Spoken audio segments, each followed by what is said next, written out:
My beginning months of assisting in the development of Ralph Baer's project went as routinely as one might expect the process of prototyping to go.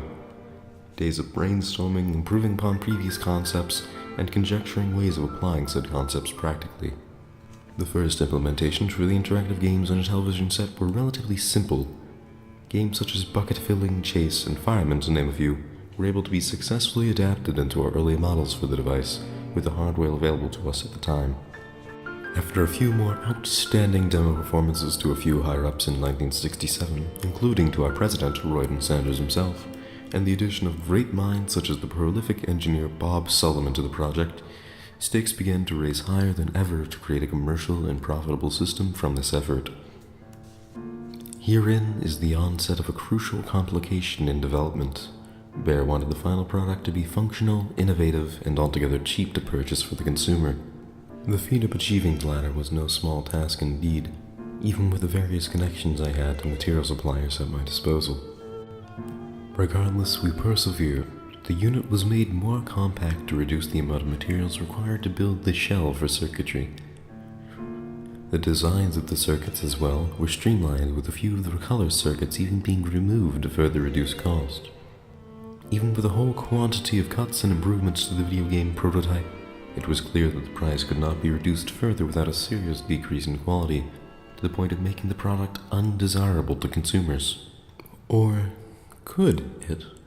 One of my benefactors had tipped me off to a company supposedly interested in allowing us access to experimental but very cost-effective components.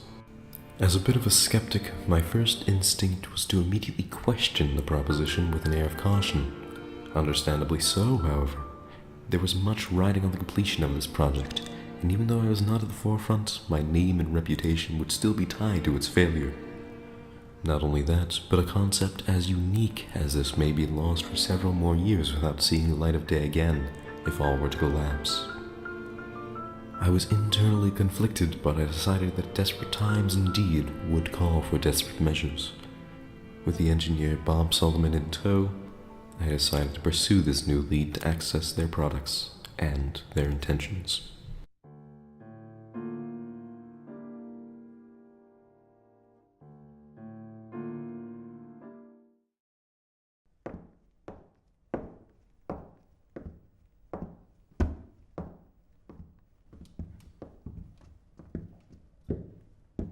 Hey, Kirky. Hello? Are you in there? The lights are on and it's late. What do you want, Tabitha? I'm busy, alright?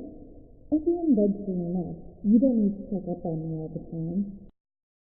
Kirky, may I come in? You know I mean no harm, I'm just concerned.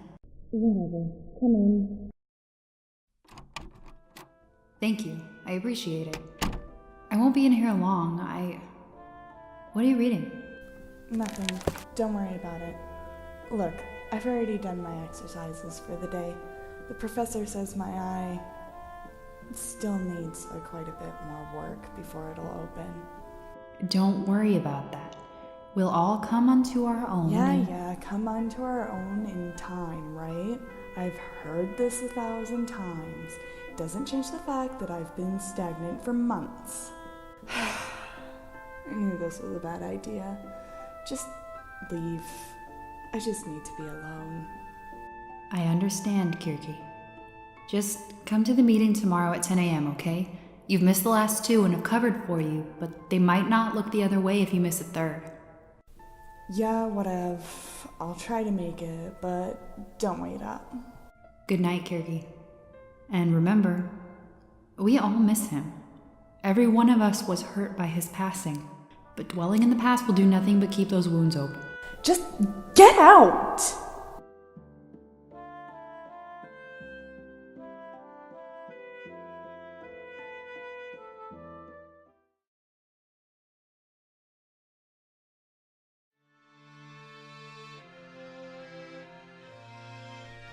Blazblue, Calamity Trigger Prologue. In 2100 to 2110, humanity was on the verge of extinction from a creature called the Black Beast. The world was saved by the 6 warriors. They conveyed the old power of sorcery to mankind, fusing it with science, creating the magic formulas. Human beings armed with the new power started fighting against the Black Beast together with the 6 warriors, eventually overthrowing the beast at the end of the fierce battle. Later, this fight was known as the Great Dark War, or alternatively, the First Great Magic War, with the 6 warriors being named as the 6 heroes. During the war, the agency now known as the World Void Information Controlling Organization was established, which manages the grimoires that were mass-produced in order to use the magic formulas. Under the governance of the controlling organization, the world has made a rapid progress in all fields using the newly acquired power. This new world has changed a lot from what it was before the Great Dark War. Many decades have passed since the start of the controlling organization's dictatorship, and a great deal of dissent was caused by them, partly due to the magic formula use in nearly every facet of society, and the widening socio-economic gap between those who could and could not use it. This dissent would eventually form years later into the Second Great Magic War, when the Ikaruga Federation openly rebelled against the controlling organization. The Civil War ended with the destruction of the Federation, and as a result, the controlling organization imposed a harsher rule on the world, punishing any rebellion against them with death. Story synopsis. At the end of December 2199 AD, a person who rebelled against the controlling organization appeared in the 13th hierarchical city, Kagutsuchi. It was Ragna, the Bloodedge, the SS-class rebel with the largest bounty in history. He was said to have power comparable to that of a country's army. He destroyed several branches of the controlling organization, all alone.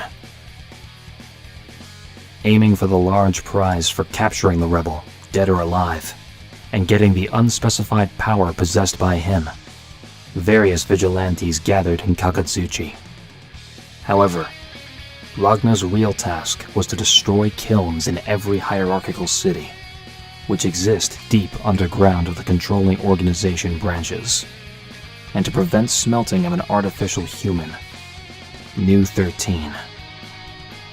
Ragna, the Bloodedge. As a youth, Ragna was confined in a lab along with his younger siblings, Jin and Saya. However, they were eventually freed from the lab by Jubei of the 6 heroes. They were then taken to a church and were watched over by the sister of one of the 6 heroes.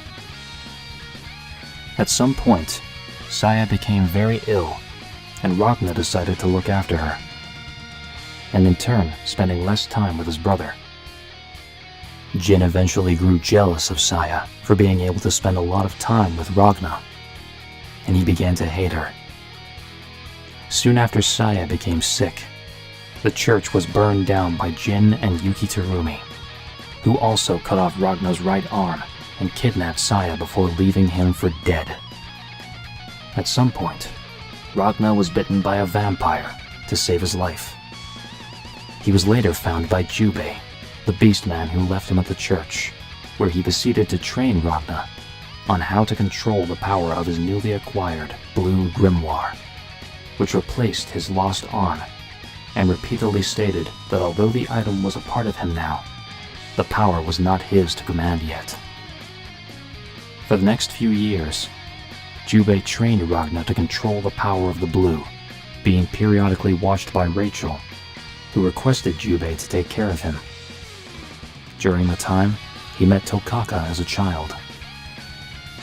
When his training was at last complete, Ragna had finally come to the decision to depart on his journey. But before the three could part ways, Jubei took Ragna to the burnt-down church and handed Ragna 2 items once belonging to the hero named Bloodedge: his jacket and his large sword. Feeling the weight of the man that gave hope to the world and the 6 heroes, Ragna finally takes off, his training now complete. Ragna has a deep hatred for the World Void Information Controlling Organization, and travels from city to city, destroying their bases. Due to this, he has become a world-known rebel and has a bounty on his head large enough to buy a small country, according to Jin. Despite this, he seems to travel through cities by night without much fear of being defeated or captured by the controlling organization or any vigilantes.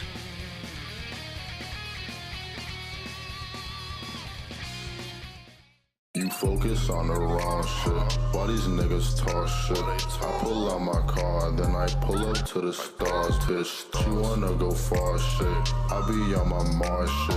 You know I be soaring. They see me, I be scoring.